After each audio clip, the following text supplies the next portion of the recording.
Hello everyone, welcome to Manzil Bharat once again. My self Ankush और आज हम इस सेशन में करेंगे some important MCQ based on your J and K history. As you all know कि जेएनके हिस्ट्री जो है वो एक बड़ा इंपॉर्टेंट रोल प्ले करता है आप लोगों के एग्जाम में। तो हम कोशिश करेंगे आने वाले ऑलमोस्ट 2 और 3 पार्ट्स में आपकी जेएनके की हिस्ट्री को हम इजिली कवर करें। तो शुरुआत करते हैं आज के सेशन को। तो आज के सेशन का फर्स्ट क्वेश्चन आप लोगों की स्क्रीन पर यह रहा, who is known as the Akbar of Kashmir. कि अकबर ऑफ कश्मीर इनमें से किसको कहा जाता था? ऑप्शन ए जो है ललित आदित्य, शहाबुद्दीन, जैनुल आबिदीन या यूसुफ शाह चक।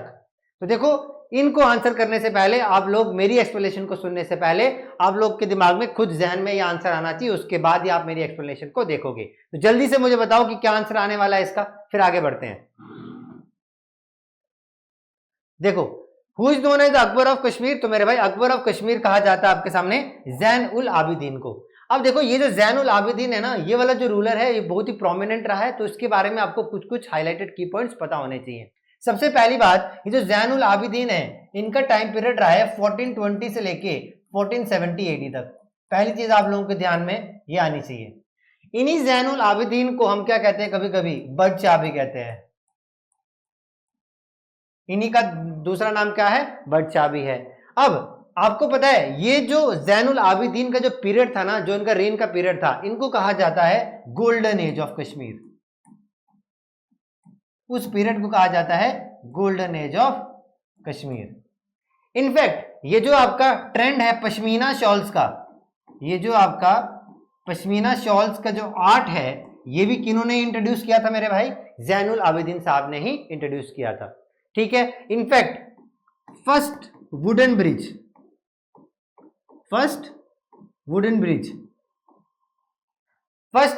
ब्रिज का जो निर्माण है वो भी किन्होंने करवाया था मेरे भाई? वो भी इन्होंने ही करवाया था। और इस फर्स्ट वुडन ब्रिज को ये लोग कहते थे दैट इज जैन कदल। क्या कहते थे मेरे भाई? इसको कहते थे जैन कदल। ये भी किन्होंने बनवाया था? ये भी जैनुल आबिदीन के टाइम पीरियड की बात है। फिर उन्होंने कुछ आइलैंड्स भी बनवाए थे, कुछ आइलैंड भी कंस्ट्रक्ट करवाए थे। ठीक है, जैसे कि जैनलंग। ये क्या था? ये एक आर्टिफिशियल आइलैंड था। कहां पर था ये? एक आर्टिफिशियल आइलैंड था, बड़ा ही प्रोमिनेंट है। और कहां पर था ये मेरे भाई? ये था वुलर लेक के ऊपर। कहां पर बनवाया था? वुलर लेक के ऊपर। ठीक है, बोलो यहां तक कोई भी दिक्कत आप में से? ठीक है। और भी कुछ इंपॉर्टेंट आइलैंड उन्होंने बनाए थे। एक बनाया था उन्होंने सोनालंग और एक बनाया था रूपलंग। स्पेलिंग में थोड़ा ऊपर नीचे हो सकता है, तो उसको आप प्लीज कंप्रोमाइज कर लेना। तो ये कुछ इंपॉर्टेंट की पॉइंट्स है। और ये दोनों के दोनों आइलैंड्स इन्होंने कहां बनाए थे? ये बनाया था वुलर लेक पे, और ये दोनों उन्होंने बनाए थे मेरे भाई डल लेक पे। तो ये कुछ इंपॉर्टेंट की पॉइंट्स है जो आपको जैनुल आबिदीन के बारे में याद रखने हैं। ये कुछ हाईलाइटेड पॉइंट्स है जो आपको हमेशा ध्यान में रखने हैं। तो जैनलंग की स्पेलिंग थोड़ी सी ठीक कर दो यहाँ पे ना, जैनलंग कुछ ऐसे ही होगा। ठीक है, आप स्पेलिंग देख लेना। क्लियर है बात? नेक्स्ट क्वेश्चन की तरफ बढ़ते हैं। अब कह रहा है the battle of 10 Kings was fought on the bank of which one of the following rivers. कह रहा है जो बैटल है 10 किंग्स की, वो कौन से रिवर के बैंक्स पे लड़ी गई थी? ऑप्शन ए जो Saraswati, option B Sindh, option C is Purushini and option D is Beas. तो मुझे फटाफट से बताओ क्या आंसर आएगा इसका।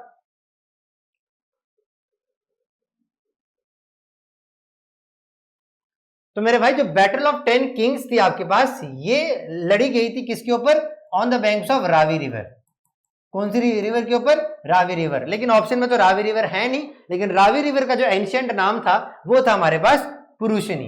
क्या नाम था? पुरुषिनी। अब बेसिकली ये जो बैटल ऑफ 10 किंग्स थी ना, ये किन किन के बीच में हुई थी? ये आपके पास किंग थे, मतलब एक किंगडम था भरत, उनके एक मतलब किंग रहे हैं, उनका नाम था आपके पास किंग सुदास। और उनकी ये बैटल ऑफ 10 किंग्स रही थी वर्सेस कॉन्फेडरेशन ऑफ ट्राइब्स। किस किस के बीच में हुई थी मेरे भाई? ये हुई थी king Sudas versus confederation of tribes. इनके बीच में ये बैटल ऑफ 10 किंग्स देखने को मिली थी। और अल्टीमेटली किंग सुदास यहां पर क्या हो गए थे? जीत गए थे। ठीक है, किंग ऑफ भारतास। ये भारता के क्लैन का एक किंग था, दिस इज किंग सुदास। अब ये जो बैटल ऑफ 10 किंग्स है, एक और इंपॉर्टेंट पॉइंट मैं आपको यहाँ पे बता दूं, ये जो बैटल ऑफ 10 किंग्स है इसके बारे में हमको कहां पर, इसके बारे में ऋग्वेदा में मेंशन्ड है। ऋग्वेदा के कौन से, 7वें मंडल में। आपको पता है ना कि ऋग्वेदा में मंडलाज होते हैं, तो ऋग्वेदा का जो 7वां मंडला था उसमें इस बैटल ऑफ 10 किंग्स के बारे में बताया गया है। ठीक है मेरे भाई, ओके। नेक्स्ट क्वेश्चन की तरफ बढ़ते हैं। नेक्स्ट क्वेश्चन रहा आपके पास, Pandrethan the old city of Srinagar was founded bye.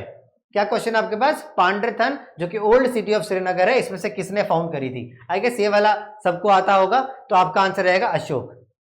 Ashok जो थे, अशोक ये मौर्यन डायनेस्टी के 3rd रूलर है। सबसे पहला था आपको Chandragupta Maurya, second is your Bindusara and third one is your Ashoka. तो अशोक जो था जिसने क्या किया था, पांड्यथन सिटी को फाउंड किया था, that is old city of Srinagar. Clear है बात, डन। नेक्स्ट क्वेश्चन की तरफ बढ़ो। Who wrote Tarikh Kashmir. तारीख कश्मीर जो है इसमें से किसने लिखी थी। देखो आपकी जेएनके हिस्ट्री में ज्यादा क्वेश्चन, प्रोमिनेंट क्वेश्चन आपके ये भी देखने को मिलते हैं कि किसने कौन सी बुक लिखी है। तो उसमें से एक such important question is this, that is who wrote Tarikh Kashmir. तो आप लोग मुझे बताओ तारीख कश्मीर किसने लिखी थी। और इसी के साथ साथ आप मुझे बताओगे 2 और बुक्स के बारे में, दैट इज तारीख रुश्दी और एक मुख्तसिर तारीख कश्मीर। ये भी इंपॉर्टेंट बुक्स हैं, इनके बारे में भी आपको पता होना चाहिए किन किन ने लिखी थी। पहले मुझे इस क्वेश्चन का आंसर दो, फिर मुझे इन 2 क्वेश्चंस का आंसर देना, फटाफट से बताओ। तो मेरे भाई ये जो तारीख कश्मीर है ये लिखी थी आपके सामने मलिक हैदर ने। और मलिक हैदर बेसिकली कौन थे, he was just a nobleman in the court of Yusuf Shah Chak. Yusuf Shah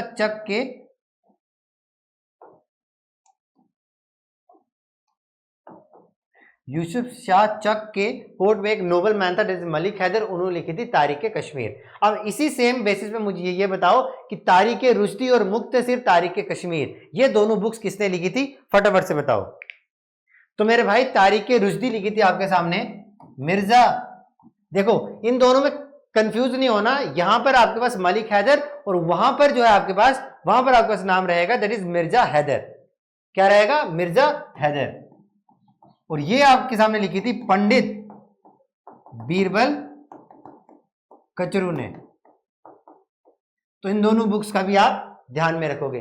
देखो ये मैंने आपको क्यों बताया, क्योंकि देखो इस बुक से थोड़ा बहुत नाम यहां पर सेम है, बस एक मुख्तसिर लगा दिया, लेकिन तारीख कश्मीर सेम रहा। इन दोनों का मैंने इसलिए बताया क्योंकि तारीख कश्मीर और तारीख रुश्दी में तो आपको डिफरेंस समझ आ रहा है, बट जिन्होंने लिखी है ये मलिक हैदर है और वो मिर्जा हैदर है। तो यहां पर आपको एग्जामिनर कंफ्यूज करता है, इसीलिए मैंने आपको ये वाला क्वेश्चन आपके सामने बताया है।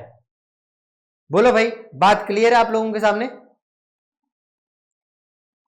ठीक है। तो ये रहा आपका 4th क्वेश्चन। नेक्स्ट क्वेश्चन की तरफ बढ़ो। नेक्स्ट क्वेश्चन आप लोगों के सामने, who started the Kashmiri era to commemorate the conversion of Rinchin to Islam in 1320 CE। बड़ा अच्छा क्वेश्चन है, बहुत इंपॉर्टेंट क्वेश्चन है कि बताओ कि कश्मीरी एरा की शुरुआत, ठीक है, जो ये था conversion of Rinchin to Islam in 1320 CE, उसको यादगार करने के लिए मतलब कौन सा ऐसा रूलर था, किसने किया था ये चीज, बताओ जरा। सबसे पहले तो मुझे आप लोग एक चीज बताओ कि जो रिंचिन है, इस रिंचिन के बारे में आप लोग क्या जानते हो, बताओ जरा फटाफट से। देखो मेरे भाई, जब आपके सामने बात आती है इस रिंचिन की, ये जो रिंचिन है ना, ये बेसिकली क्या है, ये ओरिजिनली फ्रॉम लद्दाख। कहां का था ये, ओरिजिनली फ्रॉम लद्दाख, ठीक है। अब क्या हुआ, ये जो रिंचिन है ये क्या हो, ये कन्वर्ट हो गया इस्लाम में। किसमें हो गया, ये कन्वर्ट हो गया मेरे भाई इस्लाम में, अंडर द गाइडेंस ऑफ कौन, बुलबुल शाह। बुलबुल शाह के गाइडेंस में क्या हो गया, इस्लाम इसने कन्वर्ट कर लिया था। तो ऐसे देखा जाए तो ये आपके पास क्या रहता है एक, अब इससे पहले जितने भी रूलर्स थे वो क्या थे, मुस्लिम नहीं थे। यहां से आपकी मुस्लिम रूलर्स की शुरुआत हो जाती है कश्मीर में, ठीक है। बोलो बात क्लियर है यहां तक। और जैसे ही रिंचिन रीन में आया तो इसने क्या कर दिया, इसने अपना नाम चेंज कर दिया और इसने एक उपाधि यानी टाइटल को अडॉप्ट किया और उसका नाम क्या था, दैट इज सुल्तान सुदरुद्दीन। इसने अपने आप को क्या उपाधि दी, दैट इज सुल्तान, और अपना नाम रखा सुदरुद्दीन, सुल्तान सुदरुद्दीन। ठीक है, अब कह रहा है इसमें से कौन सा ऐसा रूलर है जिसने ये जो कन्वर्जन थी रिंचन की इस्लाम में 1320 सीई में उसको कमेमोरेट किया। कमेमोरेट का मतलब देखो पता क्या होता है, जैसे फॉर एग्जांपल मान लो कि देखो इंडियन सोल्जर जितने भी शहीद हुए हैं उनकी याद में आप क्या करते हो, उनके स्टैच्यूज वगैरह बनाते हो, कमेमोरेट, उनकी याद रखने के लिए, वही मतलब होता है बेसिकली कमेमोरेट का। तो वो कौन सा मेरे भाई, he is none other than Shahmir. कौन था, शाहमीर। शाहमीर ही ऐसा रूलर था जिसने क्या किया था, कश्मीरी एरा की शुरुआत करी थी। क्लियर है ये बात, ओके। नेक्स्ट क्वेश्चन देखो, नेक्स्ट क्वेश्चन है who is known as a Aurangzeb of Kashmir. बहुत बढ़िया क्वेश्चन है ये भी कि भाई मुझे बताओ औरंगजेब ऑफ कश्मीर किसको कहा जाता है, जल्दी से बताओ।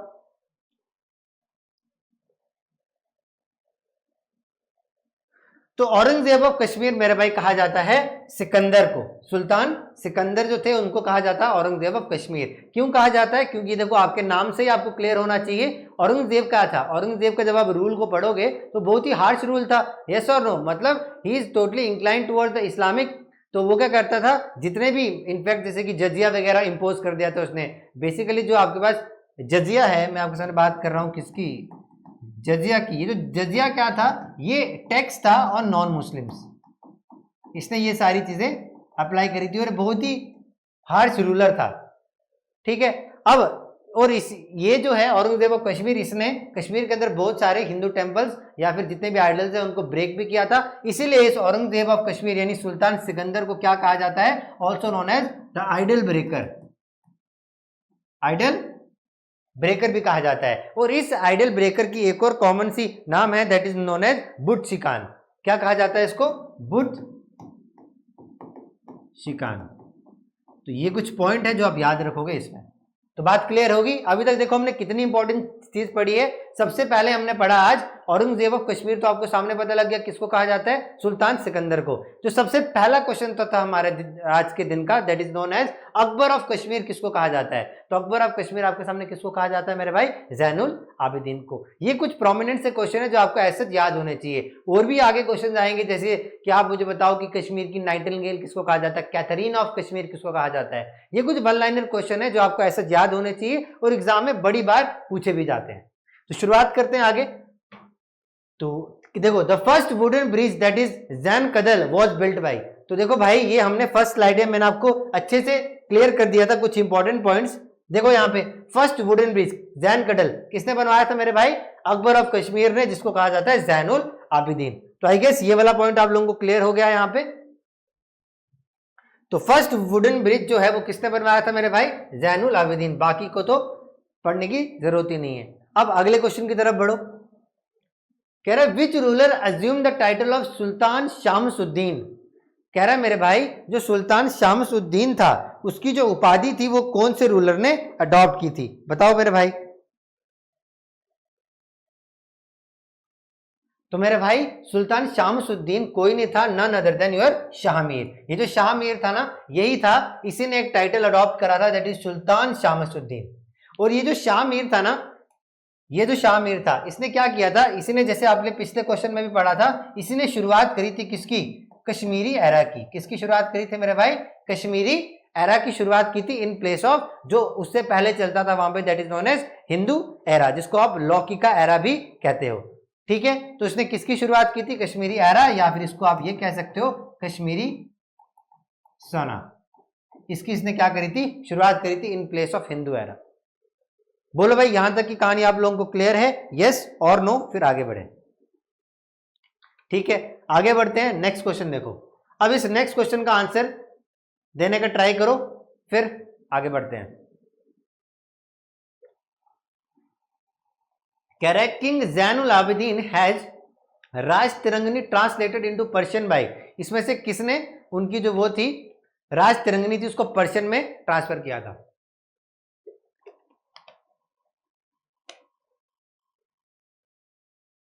बताओ भाई।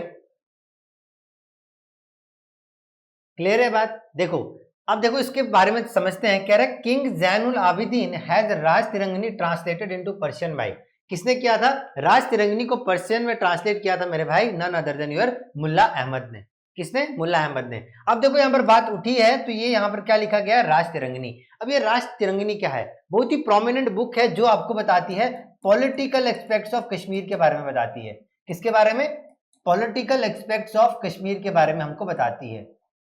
अब ये जो राज तिरंगनी है इसको क्या कहा जाता है? इसको रिवर ऑफ किंग्स भी कहा जाता है। क्या कहा जाता है? रिवर ऑफ किंग्स भी कहा जाता है। बोलो भाई, यहां तक की कहानी क्लियर है? अब मुझे एक चीज बताओ, ये जो राज तिरंगनी है इसको किसने लिखा था? बड़ी बार ये क्वेश्चन आपके एग्जाम में पूछा जाता है कि Rajatarangini was written by, तो मेरे भाई it was written by none other than your Kalhan Pandit. Kalhan Pandit. तो देखा जाए तो कल्हान को क्या कहा जाता है? फर्स्ट हिस्टोरियन ऑफ कश्मीर भी कहा जाता है। ठीक है। और ये जो राज तिरंगनी थी ना मेरे भाई, that was purely based on your scientific facts. क्या थी? ये पूरी साइंटिफिक फैक्ट्स के ऊपर बेस्ड थी। और ये जो कल्हान था, कल्हान ने राज तिरंगनी को जो लिखा था वो कहां से, मतलब किसकी रेफरेंस से लिखा था? एक बहुत ही एंशिएंट टेक्स्ट है that is known as Nilmat पुराण। क्या? नीलमत पुराण। इसने जो राज तिरंगनी को लिखा था with the help of this ancient text that is known as Nilmat Puran. तो ये कुछ इंपॉर्टेंट चीजें थी जो मैंने आपको बताई राज तिरंगनी के बारे में, कि राज तिरंगनी क्या क्या है, पॉलिटिकल एस्पेक्ट्स ऑफ कश्मीर के बारे में बताती है, रिवर ऑफ किंग्स भी कहा जाता है इसको, कल्हान ने लिखी थी, साइंटिफिक फैक्ट्स के बारे में बताती है, और कल्हान ने राज तिरंगनी लिखी थी by taking help of one old text that is Nilmat Puran. जैसे ये पॉलिटिकल एस्पेक्ट्स ऑफ कश्मीर के बारे में बताता है ना, वैसे ये जो नीलमत पुराण है ये हमको किसके बारे में बताती है? ये हमको कल्चरल एस्पेक्ट्स ऑफ कश्मीर के बारे में बताती है। किसके बारे में बताती है? कल्चरल एस्पेक्ट्स ऑफ कश्मीर के बारे में। ठीक है। इसी में आपने वो कुछ स्टोरी सुनी होगी, ऋषि कश्यप और वो क्या नाम है, एक डेमन था दैट इज नोन एज जलोत बाबा, तो वो सब किस में बारे में? वो इस नीलमत पुराण में ही है। क्लियर है ये वाली बात? तो इसका आंसर क्या है? मुल्ला अहमद। अच्छा, इसी में एक और इंपॉर्टेंट क्वेश्चन आपसे पूछ सकता है कि ये जो राज तिरंगनी है ये ओरिजिनली कौन सी लैंग्वेज में लिखी गई थी मेरे भाई? जैनुल आबिदीन ने क्या किया था? मुल्ला अहमद से इसको ट्रांसलेट करवाया था पर्शियन में। बट अगर ये पूछा जाए कि ओरिजिनली किस में लिखी थी, तो ये ओरिजिनली लिखी गई थी मेरे भाई संस्कृत लैंग्वेज में। किस में लिखी गई थी? ये संस्कृत लैंग्वेज में। और एक और इंपॉर्टेंट चीज समझ लो कि इसी राज तिरंगनी को ट्रांसलेट अगर आपसे पूछा जाए कि इंग्लिश में किसने किया था, बहुत इंपॉर्टेंट क्वेश्चन है, पर्शियन और इंग्लिश की ट्रांसलेशन आपको भूलनी नहीं चाहिए। अगर यही आपको पूछ दिया जाए कि राज तिरंगनी को ट्रांसलेटेड इनटू इंग्लिश, इसको इंग्लिश में किसने ट्रांसलेट किया था, तो मेरे भाई he is none other than your M.A. Stein. कौन था ये आपके पास? M.A. स्टीन। बोलो, कहानी क्लियर है? तो ये कुछ पॉइंट्स थे इस पूरे के पूरे राज तिरंगनी के ऊपर और इस क्वेश्चन के आंसर के साथ साथ। आई होप आप सब लोगों को ये क्वेश्चन बढ़िया से समझ आ गया होगा। आ गया तो आगे बढ़े। देखो, कह रहा है हुआन सांग एक चाइनीज पिलग्रिम था, visited India during the reign of. अब मुझे एक चीज बताओ, ये जो चाइनीज ट्रेवलर था इसने इंडिया में अपने कदम रखे थे ड्यूरिंग द रीन ऑफ। कौन था? हर्षवर्धन, अकबर, अशोक या फिर स्कंदगुप्ता? बताओ मेरे भाई, क्या आंसर आएगा इसका?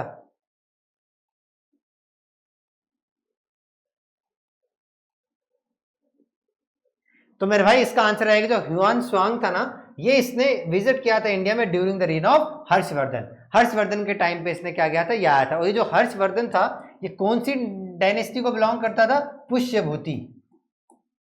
पुष्यभूति या फिर वर्धना डायनेस्टी को क्या करता था मेरे भाई? ये बिलोंग करता था। तो बात क्लियर होगी। अगर आपसे ये क्वेश्चन पूछा जाए कि जो हर्षवर्धन है ये कौन सी डायनेस्टी को बिलोंग करता था, तो मेरे भाई ये बिलोंग करता पुष्यभूति या फिर वर्धना डायनेस्टी को। अब देखो, ये तो एक क्वेश्चन हो गया आप लोगों के सामने, ये जो हुआन स्वांग जो है ये इंडिया में किसके रेन के टाइम आया था। बट अब देखो, एग्जामिनर आपसे ये भी क्वेश्चन पूछ सकता है कि आप मुझे ये बताओ, यही सेम जो चाइनीज ट्रेवलर है दैट इज हुआन सांग, इसने कश्मीर में he has also visited Kashmir during the reign of, किस रूलर के रीन में? During the reign of. ये भी बड़ी बार आपसे क्वेश्चन पूछा गया एग्जाम में। तो क्या आंसर आएगा? देखो, कितने क्वेश्चन बने यहाँ पे? 2 बने। सबसे पहले ये जो चाइनीज ट्रैवलर था ये इंडिया विजिट किया किसके रेन के टाइम? आपने कहा हर्षवर्धन। बट यही क्वेश्चन अब आपसे पूछा जाता कि यही चाइनीज ट्रैवलर कश्मीर में विजिट किया किसके रेन पे? उस समय कश्मीर में किसका रेन चल रहा था? तो मेरे भाई इसका आंसर आप लोग दोगे, दैट इज दुर्लभ वर्धन, दुर्लभ वर्धन के टाइम पीरियड में। और ये जो दुर्लभ वर्धन था ये कौन था मेरे भाई? ये दुर्लभ वर्धन जो था that he was the founder of your Karkota dynasty. कौन था ये? फाउंडर ऑफ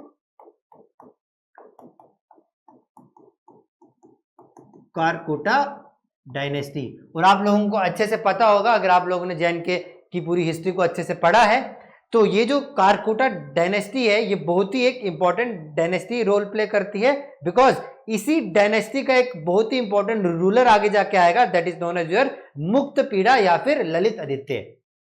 जो ललित आदित्य यानी जिसको मुक्तपीड़ा भी कहा जाता था, वो इसी डायनेस्टी को बिलोंग करता था। In fact he was the grand child of दुर्लभ वर्धन। ठीक है, ये वाला क्वेश्चन क्लियर हो गया आप लोगों को? चलो आगे बढ़ते हैं। अब आगे जो है नेक्स्ट क्वेश्चन देखो, कह रहा है under whose reign Jammu came to be known as Darul Aman या फिर अबॉर्ड ऑफ पीस। ये भी बड़ी बार एग्जाम में क्वेश्चन रिपीट हुआ है, अच्छा क्वेश्चन है।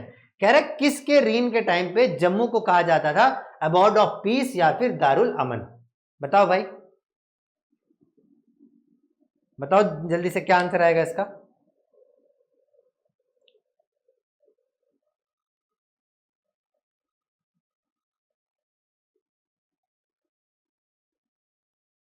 तो देखो मेरे भाई ये था रंजीत देव। कौन था? रंजीत देव। रंजीत देव के टाइम को जम्मू को कहा जाने लगा दारुल अमन या फिर अबॉर्ड ऑफ पीस। ऐसा क्यों कहा जाने लगा? क्योंकि ऐसा कहा जाता है कि बेसिकली जो जम्मू रूल की जो शुरुआत थी वो किसने की थी?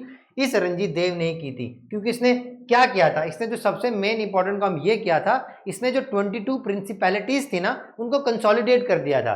क्या किया था? Consolidated 22 principalities and established Jammu Raj. और जम्मू राज को उसने क्या किया था? इस्टेब्लिश किया था। तो आप लोगों के सामने अगर क्वेश्चन आए कि किस रूलर के टाइम पे जम्मू को कहा जाने लगा क्या दारुल अमन या फिर अबॉर्ड ऑफ पीस, तो is none other than your Ranjit Dev. अब देखो ये जो जम्मू है ना, जम्मू शहर के बारे में आपको ज्यादा इंफॉर्मेशन राज जो आपके सामने है राज तिरंगनी उसमें देखने को नहीं मिलती है। इनफैक्ट राज तिरंगनी में देखो आपको किश्तवाड़ के बारे में मेंशन है, भद्रवाह के बारे में मेंशन है, डोडा के बारे में मेंशन है, बट जम्मू के बारे में मेंशन नहीं है। तो इससे क्लियरली शो हो रहा था कि उस टाइम पे जो जम्मू था वो एक एज अ सिग्निफिकेंट सिटी की तरह इवॉल्व नहीं हुआ था। तो अब क्वेश्चन ये आता है कि ये जो जम्मू है इसके बारे में हमको मेजर सोर्स ऑफ इंफॉर्मेशन कहां से मिलता है? तो इसके बारे में जो हमारे पास जो मेजर सोर्स ऑफ इन्फो है जम्मू के बारे में, वो हमको राज तिरंगनी से नहीं मिलता है, ये हमको मिलता है राज दर्शनी से। किससे मिलता है? राज दर्शनी थे। और जो राज दर्शनी थी ये किसने लिखी थी मेरे भाई? आप लोगों से क्वेश्चन ये है अब कि ये जो राज दर्शनी थी ये किसने लिखी थी? तो मेरे भाई ये लिखी थी गणेश लाल वधेरा ने। किसने लिखी थी मेरे भाई? गणेश लाल वधेरा। ठीक है, तो ये कुछ पॉइंट है इस पूरे एमसीक्यू से जो आपको समझ में आए। देखो मैं आपके सामने क्या कर रहा हूं, पूरे एमसीक्यू का हमने जो जो उसके रिलेटेड इंपॉर्टेंट इंफॉर्मेशन है वो भी मैं आपके सामने एक्सप्लेन करता जा रहा हूं।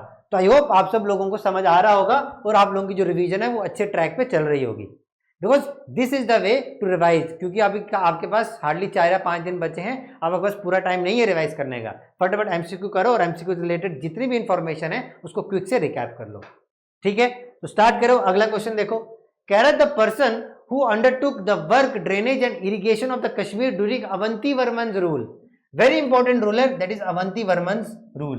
तो कह रहा है कि कौन सा ऐसा पर्सन था जो अवंती वर्मन के रूल के टाइम पे जिसने जितना भी आपका ड्रेनेज और इरिगेशन वाला वर्क है वो किया था? चंद्र, वस्तुपाला, क्या नाम है, जयंग या फिर सुया? सुया, बताओ जल्दी क्या आंसर आएगा आपका?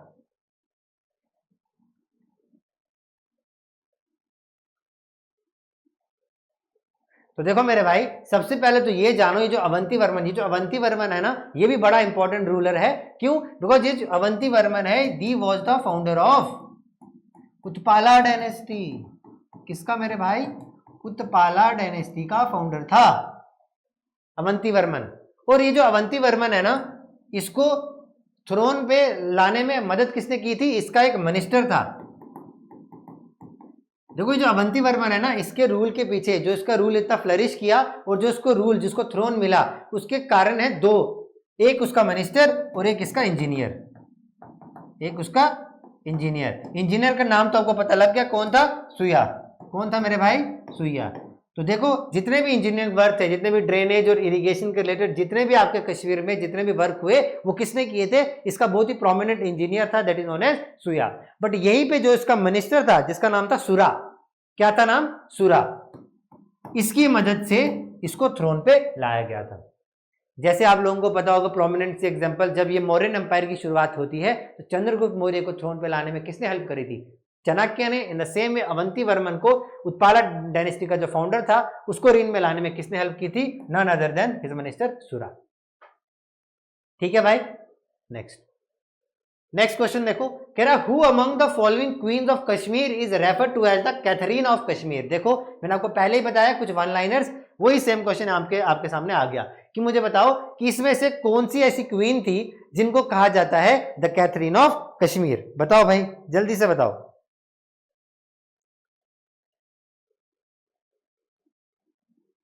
तो ये कहा जाता है कैथरीन ऑफ कश्मीर, ये वन लाइनर है, याद रखना, that is known as queen Didda. किसको कहा जाता है मेरे भाई? क्वीन दिद्दा। ये जो क्वीन दिद्दा थी, ये वाइफ ऑफ श्याम गुप्ता। किसका? श्याम गुप्ता की। देखो श्याम गुप्त जो था ना, वो इटसेल्फ में एक मतलब एफिशिएंट रूलर नहीं था, बट इसने अगर जिंदगी में कोई ढंग का काम किया था ना, वो ये था कि इसने एक अच्छी महिला से शादी करी थी। ठीक है। अभी तो श्याम गुप्ता जो था, ये बेसिकली सन था किसका? सन था परब गुप्ता का। किसका? परब गुप्ता का। और Parvagupta was none other than the founder of your Gupta dynasty. Founder of Gupta dynasty. बोलो भाई, बात समझ में आई कि नहीं आई? क्लियर है बात? अब देखो ये तो आपके सामने आ गया द कैथरीन ऑफ कश्मीर।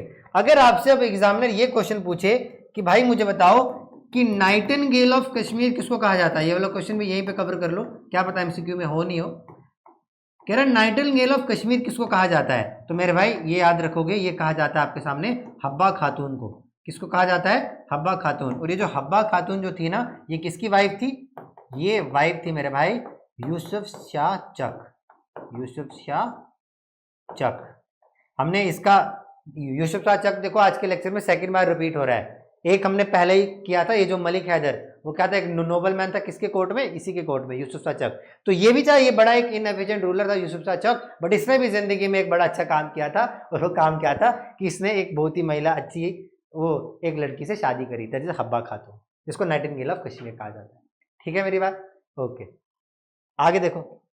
कह रहे सुल्तान जैनुल आबिदीन रूल्ड बिटवीन। तो मेरे भाई ये हम पहली स्लाइड में कवर करके आ चुके हैं। देखो यहाँ पे मैं आपके सामने फिर बताता हूँ, एक सेकंड ना, पहले ना ये जो स्लाइड है इनको कर दो डिलीट यार।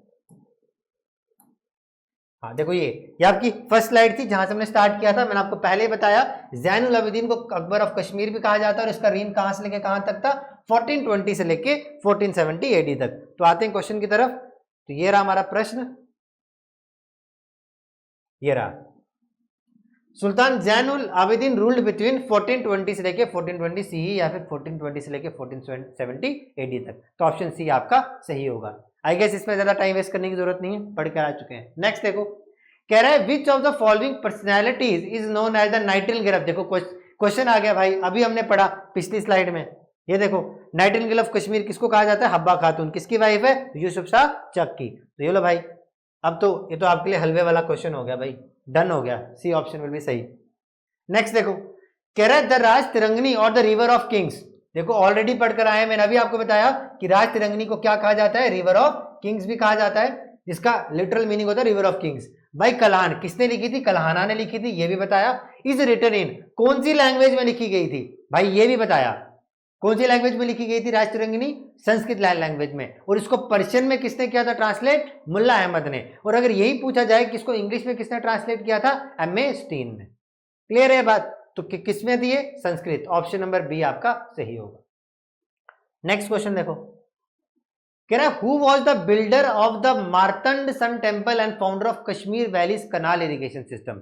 अच्छा क्वेश्चन है ये, मार्तंड सन टेम्पल वाला बड़ी बार एग्जाम में रिपीट हुआ है, इंपॉर्टेंट क्वेश्चन है।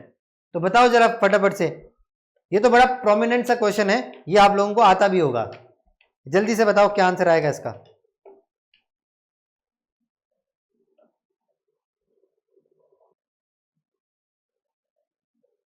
तो देखो भाई, जो बिल्डर था मार्तंड सन टेम्पल का और founder of Kashmir valley canal irrigation system का, that is none other than your Lalitaditya यानी मुक्तपीड़ा। इनका जो असली नाम था क्या था? मुक्तपीड़ा था, ठीक है। और यही इन्हीं को बाद में उपाधि दी गई थी ललित आदित्य की। अब देखो इसके बारे में कुछ इंपॉर्टेंट जानकारी ले लो। ये जो था ना ललित आदित्य मुक्तपीड़ा, इसी को कहा जाता था अलेक्जेंडर ऑफ कश्मीर। इसी को कहा जाता है क्या? अलेक्जेंडर ऑफ कश्मीर भी कहा जाता है। इनफैक्ट इसी को कहा जाता है यूनिवर्सल मोनार्क। क्या कहा जाता है मेरे भाई? Universal monarch. और इसी को ही कहा जाता है समुद्रगुप्त ऑफ कश्मीर, समुद्रगुप्त ऑफ कश्मीर। और ये जो दोनों की दोनों टाइटल्स है ना, ये किसने अकॉर्डिंग है? कलहान के अकॉर्डिंग है। यूनिवर्सल मोनार्क और समुद्रगुप्त ऑफ कश्मीर, ये है आपके पास कौन? ललित आदित्य यानी मुक्त पीड़ा। वो जो ललित आदित्य थे, इनके फादर साहब का जो नाम था, इनके फादर का नाम था प्रताप आदित्य। वोट प्रताप आदित्य। और ये प्रताप आदित्य के 3 बेटे थे, उसमें से एक बेटा था आपके ललित आदित्य मुक्तपीड़ा, जो कि सबसे यंगेस्ट संतान था। ठीक है, इसके बारे में आपको ज्यादा चीजें क्या याद रखनी है? सबसे पहले देखो, जो क्वेश्चन ने पूछा है कि मार्तंड सन टेम्पल किसने बनाया था? ललित आदित्य ने। और जो फाउंडर था कश्मीर में वैलीज कनाल इरिगेशन सिस्टम में। अब देखो यहाँ पे कंफ्यूज होते हैं। पिछले वाला क्वेश्चन जो था अवंती वर्मन, मैंने आपको बताया कि जितने भी प्रोमिनेंट के इंजीनियरिंग वर्क थे वो उसने किए थे, किसने? सुया ने। बट ये क्वेश्चन पूछ रहा है सबसे पहले जो कनाल इरिगेशन सिस्टम लाया गया था वो किसने लाया था? इसी ललित आदित्य ने लाया था। अब इसके बारे में एक और इंपॉर्टेंट चीज याद रख लो, जिसके बारे में क्वेश्चन आता है। इसका एक कोर्ट पोइट था बड़ा फेमस, ललित आदित्य के टाइम पे उसका एक कोर्ट पोइट रहा बहुत ही फेमस। इसके बारे में आपको याद रखना, इसका नाम था भाभा भूति। क्या नाम था? भाभा भूति, उसको याद रखोगे।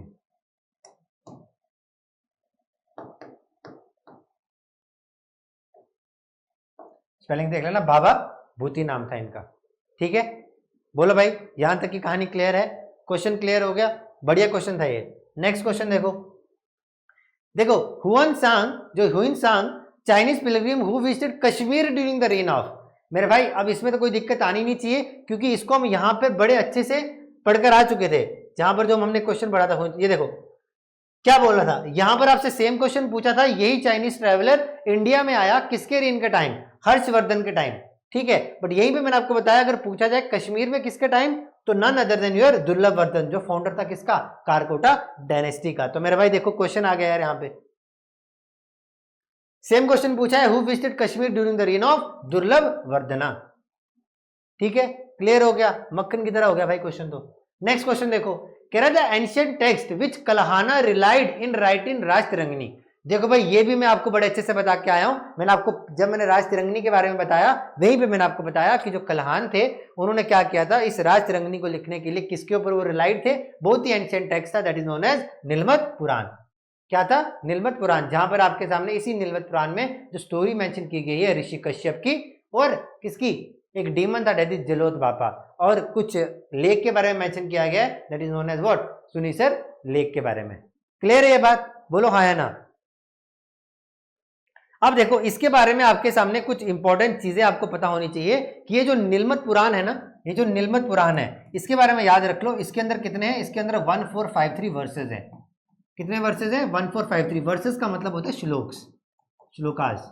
अब इसमें से कुछ, अब ये नहीं कि सारे वर्सेस हमको मिले, कुछ वर्सेस इसमें मिसिंग भी है, बट ऐसे माना जाता है कि इसमें टोटल वर्सेस कितने हैं? 1453। और इसी नीलमत पुराण के तहत हमको पता लगता है कि कश्मीर का जो एंशिएंट नाम था वो क्या था? वो था कश्यपमर या फिर कश्यपुरा। क्या था? कश्यपमर या कश्यपुरा। इसी नीलमत पुराण से हमको पता लगता है कि इसका जो एंशिएंट नेम था वो क्या था? कश्यपमर था या तो कश्यपुरा था। और अगर आपसे ये पूछा जाए कि भाई ये जो नीलमत पुराण थी, जैसे राज तिरंगनी को उसने लिखा कलहान ने, ये लिखी थी मेरे भाई कश्मीरी ब्राह्मण्स ने। कोई एक इसका वो नहीं था, जितने भी कश्मीरी ब्राह्मण्स थे उन्होंने इसको नीलमत पुराण को लिखा था। क्लियर है बात यहां तक? बोलो कोई भी दिक्कत मेरे भाई यहां तक? ठीक है, नेक्स्ट क्वेश्चन देखो। Writer of the book Tawarikh Dogra Desh. Tawarikh Dogra, बड़ा इंपॉर्टेंट क्वेश्चन है, बड़ी बार रिपीट हुआ है। कह रहे त्वारीके डोगरा देश का जो राइटर था वो कौन था। और इसी के साथ साथ आपके सामने मैं दो क्वेश्चन और पूछ रहा हूं कि भाई मुझे ये भी बताना कि त्वारीके जम्मू कश्मीर, त्वारीके जम्मू कश्मीर का राइटर कौन था। और यहीं पे आप मुझे ये भी बताना कि त्वारीके किश्तवाड़, इसका राइटर कौन था। ये तीन क्वेश्चन आपके लिए इंपॉर्टेंट है, ये आप लोग मुझे बताओगे भाई, बताओ जल्दी से। त्वारीके डोगरा देश भाई साहब किसने लिखी थी? ये लिखी थी मेरे साहब नरसिंह दास नरगिस ने। किसने लिखी थी मेरे भाई? नरसिंह दास नरगिस ने लिखी थी। और यहीं पे अगर आपसे पूछा जाए कि त्वारीके जम्मू कश्मीर किसने लिखी थी, तो ये लिखी थी किसने? रहमतुल्लाह खान ने। किसने लिखी थी मेरे भाई? रहमतुल्लाह